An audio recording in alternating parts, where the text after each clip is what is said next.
You can speak the exact same language as someone, hear every single syllable they say, and still completely miss the actual meaning. We usually treat communication as a simple exchange of vocabulary, but there is an invisible layer at work, the unspoken rules and cultural norms that dictate how we actually interact. Consider an American manager working with a global partner. He presents a project plan with an aggressive, nearly impossible deadline and asks if the team can deliver. His counterpart in Ghana or India might pause and reply, "I will do my best." To the American, that sounds like a literal agreement to the schedule. When the deadline passes and the project stalls, the American is frustrated by the broken promise, but his partner is confused, having assumed that their hesitant tone was a clear signal of trouble.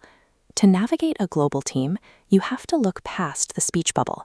You have to learn to read the intent behind the words. Ignoring this layer leads to more than just missed deadlines. It causes team members to become reluctant to share ideas and can leave an entire organization paralyzed by misunderstanding.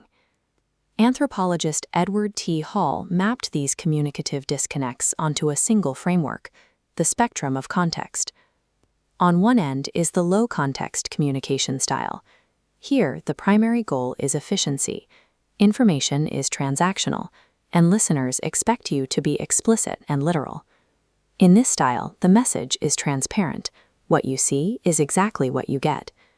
This is the norm in the United States, Germany, and the Netherlands.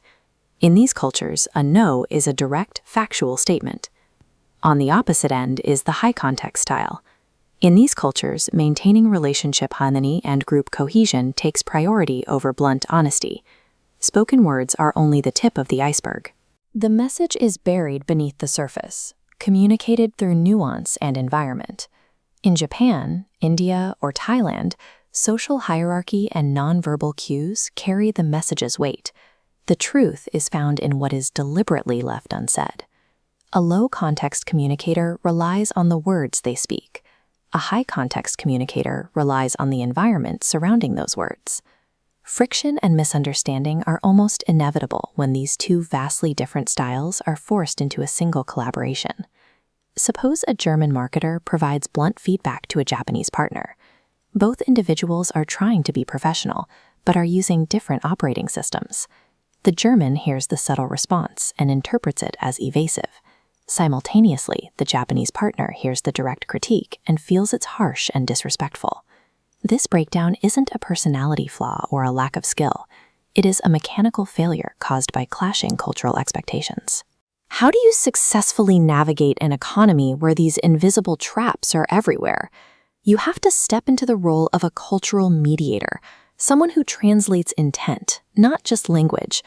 The most effective tool is the clarification bridge, a deliberate pause to confirm the unspoken meaning.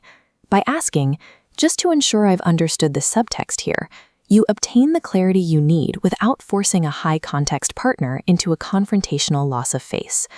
This approach requires you to adapt your style to your audience, rather than waiting for the world to adapt to you. Fluency is rooted in cultural intent. A dictionary provides the words, but the context provides the meaning. Understanding a language is the baseline. To be truly heard, you must learn to read the invisible layer of human intent.